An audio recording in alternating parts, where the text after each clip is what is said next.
I don't think I have to mention who this person is I'm about to dedicate this video to. I personally have nothing against him, and I don't think that he's without valid points with respect to a lot of things, but there are also a lot of things which are quite demanding and presented with such confidence that it's baffling that it's not picked up by anyone. Now, I'm not going to clip his videos and show it here, but I will show you the video title with the time frame where he makes the blunt claims that I will paraphrase. I'm not subscribed to HasanAbi, I just see his videos popping up on my wall from time to time. So if anything I said was mentioned before by him, feel free to share it in the comment section. Before I start this, I just want to mention the following. There's a lack of Turkish influencer that even attempt to explain the conservative side in any reasonable manner. The educated layer of Turkish society is dominated by Kemalist/leftist people, and likewise HasanAbi falls into that category. Of course, this does not invalidate his opinion, but it's similar to getting your religion explained by an atheist, which is obviously not going to be without bias. And starting from this very point, let me ask you a basic question. Why is it that the educated layer of Turkish society is Kemalistic and not conservative? After all, Turkish people have a deeply rooted conservative history.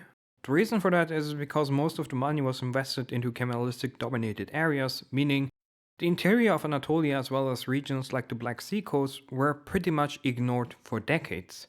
This is not a matter of education but a matter of neglecting most of your people. Starting with the Kemalistic regime during the early Republican era, there were very few politicians that actually bothered doing something for the Anatolian people in general. So yeah, the sky is blue and people are not dumb but very pragmatic with their choice with respect to political parties in at least the regional elections. This is not about one side being dumb or brain dead, but about being very pragmatic. Brain dead nonsense is by the way also done by the opposition, which is why Izmir always stays CHP. During the regional election back in 2014, the AKP offered to create the largest botanic garden of the world in Izmir, as well as a complete revamp of the coast in order to fit the needs of the people, but people said no because of reasons. It pains my effing heart that such a project was not set in motion. And do you guys know what the opposition offered in return for getting votes? Jack shit. Up to this day, certain parts of Izmir smell like shit, or trash to be more specific. So the Kemalists in Izmir would rather smell trash than flowers. But hey, the conservatives are the cultists, right? The Kemalistic side has nothing like that. Definitely. Now, of course, this doesn't mean that all Kemalists are morons that would vote for a party because name, instead of based on what parties offer, but the same way I cannot cherry pick this example in order to slander all Kemalists, the same way HasanAbi and like-minded people have no right to cherry pick conservative examples. So let's get started with this video. Claim number 1. Erdogan always wins because he has a popular coalition. What people love to forget are two things. First, the average age of Turks is at about 33, so a good chunk, if not the majority of Turkish people, saw the political instability during the 1990s. For 10 years, Turkey changed leadership almost every year. You can imagine the chaos and the lack of government. This almost culminated in the bankruptcy of Turkey, until the IMF jumped in and helped Turkey out. Now, whether you agree with this decision or not, this cooperation lasted for about 6 to 8 years. And here's the second thing, which is by far more important and always forgotten by people. Erdogan lost the election in 2015. The only reason why the opposition didn't get in charge was because we had the beloved parliamentary system back then, which required 50% of the seats in order to form a government. Something the CHP failed to pull off. And mind you, back then the MHP was a die-hard opposition party. Erdogan would publicly insult Bahçeli and vice versa. So no, the opposition does have a very good chance to win the election, but not with a moron like Kemal in charge. There were two candidates, İmamoğlu and Yavaş, that were consistently ahead in polls, and the opposition went with the weakest candidate. The weakest candidate got almost 48%. Imagine Yavaş being in charge. What HasanAbi is implying, Erdogan has the parliament under his own control. No, he does not. The opposition under Kemal is just completely incompetent. He's not a cookie-cut liberal social democrat. He promised absolutely insane shit. He promised that he would cancel interest rates for all citizens while claiming that the central bank is broke. He claimed that there are 300 billion USD, quote-unquote clean money by the way, sitting to be harvested. From where and how? From the drug lords the government allegedly cooperates with. What are his sources? His divine ass. He publicly announced the abuse of the constitution prior to the election by nominating 2 vice presidents, which I covered in this video of mine. I'm not gonna go into it. So yeah, why are people not voting for this insane man claiming absolute horseshit, failing elections for 10 years, and announcing legalized theft and the abuse of the constitution prior to the election? They must be blinded by Erdogan. That is the only logical explanation. This is absolutely laughable. Yemişim senin siyasi anlayışını. People clearly told the opposition who they would vote for. Yavaş was at about 60 to 65%, İmamoğlu at about 55%. Kemal saw it and said, well, what can I say? People want me. I guess you confused Yavaş with his brain power. And let's not get started with the regional election where the opposition won Istanbul and Ankara. It makes no sense to claim that the AKP has control over politics when this happens. Of course, you won't hear any of that from people like HasanAbi because they're in their bubble where they only hear about the negative shit of the government. The opposition consists of divine angels of divine origins. Claim number 2.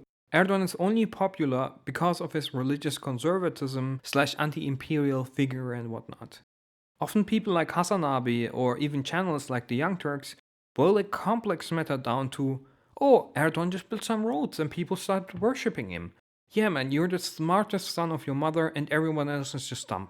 Imagine there are people with different values and different levels of tolerance with respect to shit they are willing to take from a government. But I'm not going to tell you some fairy tales, but some facts, undeniable facts the AKP has done which brought them a lot of positive attention. They abolished the death penalty. They did this because they are religious cultist Islamists, right?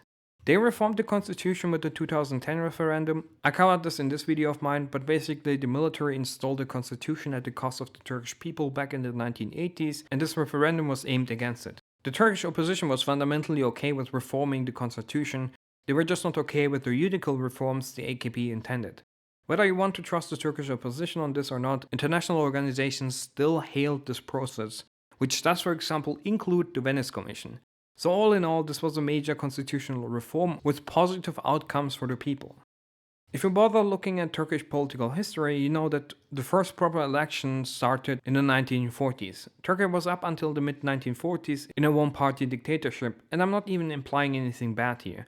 I believe İnönü had some very genuine intentions to transition to democracy, so call it a benevolent one-party dictatorship for all I care. However, since then, up until the AKP came in charge, Turkey had, on average, a new government every 1.3 years. If you consider that some parties reigned longer, then you end up with roughly a new government every 2.2 years. What's my point? The AKP brought political stability. Whether you like the AKP or not, they cemented themselves as a stable party and they went ahead and fixed Turkey's issue of a frequent government crisis with the presidential system. This does not mean that the presidential system of Turkey is without faults. I covered this in this video of mine, but it doesn't mean that there is political stability. The famous Balyoz and Ergenekon trials crushed the military elite. Instead of Turkey being controlled by some rich old stacks of shits that could undermine the democratic decision of the Turkish people, they got purged out. The remnants of military influence over politics happened in 2016 with the attempted coup and the resulting purge of veto members. Granted, you could argue that the AKP brought veto into the Turkish state themselves, but at the end of the day, the point is that the AKP crushed the military influence over politics. The AKP also normalized the relations with the Kurdish minority. You can freely live your culture out, Nowruz can be celebrated without issues, you can learn Kurdish in Turkish schools and universities. I believe this is restricted as in not all schools offer it, but overall we have a positive development here. Although this is not without issues, but it is still a few major steps in the right direction. Now whether you agree with AKP's foreign or domestic policy, the PKK pretty much got crushed inside of Turkey. Their activities are restricted to pretty much Iraq and Syria. It's also worth mentioning that Turkey grew to a regional military powerhouse. Whether you think this is a good thing or not, it is still something a lot of people resonate with. There's also the green energy production of Turkey, which is massively expanding. We went from less than 1% green energy around 2010 to above 50% in 2021-2022. Just recently, Europe's largest solar power plant farm was opened in Konya. And lastly, the economy. For starters, Turkey economically peaked under the AKP in 2013. We're not talking about a few percentage, but about an increase of about 400% in nominal GDP within 10 years. This might not have been felt by the upper class, but it was definitely felt by the lower and middle class. So for this time period, it's absolutely insane to claim that Turkey developed badly. Now granted, from 2013 up until 2021, the economy was in a recession. Whether you want to blame this to the collapse of trade partners, the sanctions of the US, or sheer incompetence by the government, it doesn't matter, shit hit the fan either way.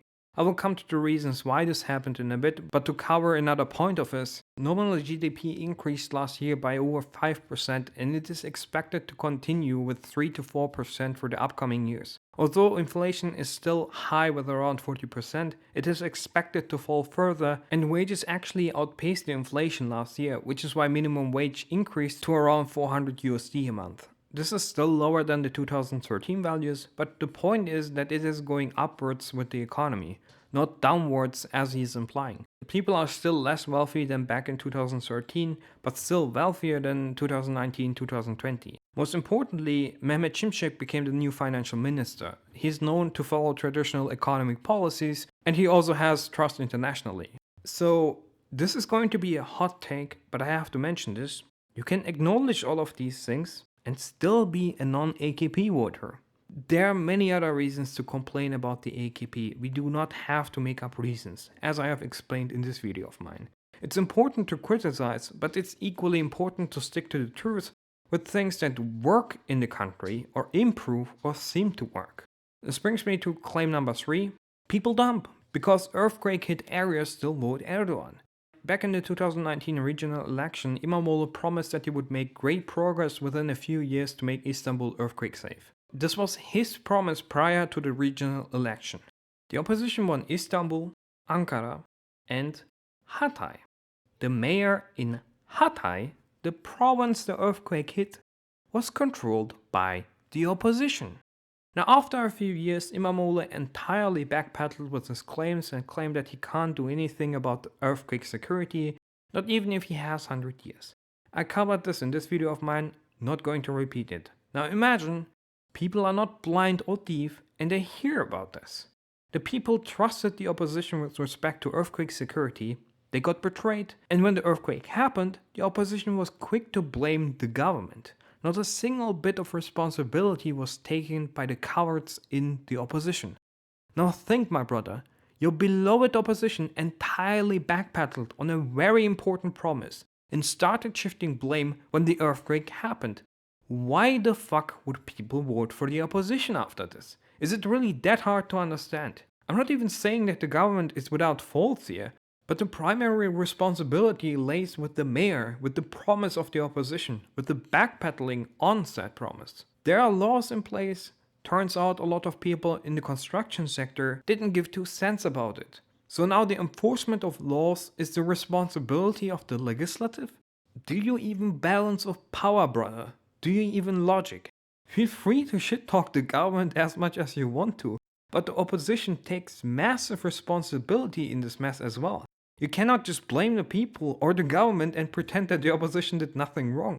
So no, it's not hard to understand why people voted for the government. Claim number 4. They are pro-child marriage.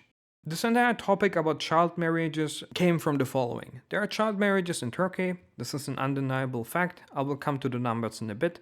But for now, you have to keep in mind that for decades people married their children off. Sometimes the husband was an adult, while the wife was a teenager. Sometimes both were teenagers. I'm not up to date with the laws, but back in 2016, if you were a woman and let's say you married with 15 to a 15-year-old boy, a few years later you could go to the police, mention child marriage, and suddenly the husband has to go to prison. So someone in the AKP came up with the idea, let's make these cases legal. This was presented to the Justice Minister Bekir Bozdağ, appointed by the AKP, just as a side note, and he directed this topic to the parliament. The political parties were meant to find a consensus with respect to how to fix this issue legally. Now, instead of talking this out and finding a good solution, the opposition started shouting, child marriage, rape, child marriage, rape, rape, and the topic ended there. The legal problems still exist. No solution was found, but hey, at least the opposition got 5 seconds of fame, right? Granted, these people can just remarry in the sense of marrying legally, but I'm not sure whether this would lead to issues or not. Either way, this is not about legalizing pedophilia as he's claiming.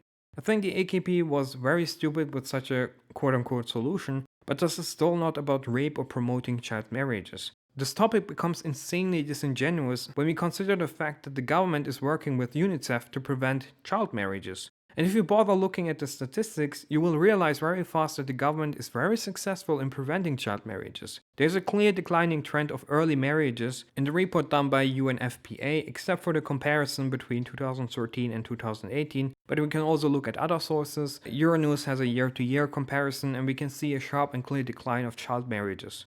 If you compare it to the quote-unquote international standard, you see that Turkey is at the lower end when it comes to having a child marriage issue. The number is actually lower than in Ukraine. It's good that these topics are mentioned, but the media cover simply doesn't do justice to it. The case is exaggerated in order to create this illusion that child marriages are on the rise and brainless people just take it at face value. So no, my brother, there is no promotion of child marriages or pedophilia. You're just high.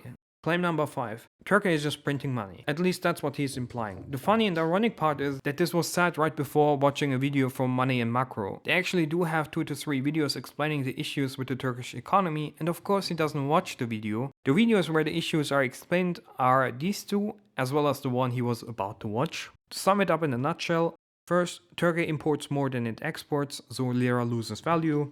Second, Turkish people and with the Turkish companies don't trust the lira, so they save money in foreign currencies. And there's a fix to these issues as well. Gather foreign investment, increase exports over imports, and decrease imports. I covered this topic partially and fully in these videos, so I'm not going to repeat myself, but basically, exports are already rising faster than imports since 2011, with the exception of last year, where energy prices went over the roof due to the war in Ukraine.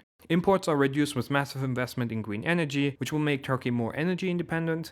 Nominal GDP is rising, so more investments are expected. And lastly, there are already policies in place for people to save their money in lira. What you usually hear is, Turkey dumb, they don't have high interest rates.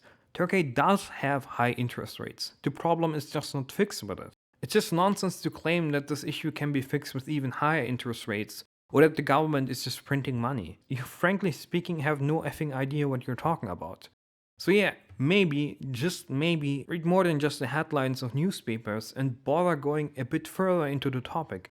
I find it quite dangerous to throw such biased and one-sided claims into the room for the simple reason that Turkey is already polarized enough and people like him just make a reconciliation between conservatives and Kemalists harder. Like for fuck's sake man, even in the worst case scenario for Turkey, the CHP barely gets 25-26% of the votes, and your conclusion is that the majority of the Turkish people are dumb or wrong? Like when most people tell you that you're a douche, then maybe, just maybe, start reconsidering your stance, your attitude, your approach to politics, and what you're saying, claiming, and promising. This applies to you as much as it applies to the lying cowards in the CHP leadership. And before the obligatory AKP supporter detected nonsense appears, I would have done the video even in reverse roles. Frankly speaking, I do not care who is governing Turkey. I care for the results and a discussion based on the results. If you're all going to start talking about politics like HasanAbi, we might as well start a civil war.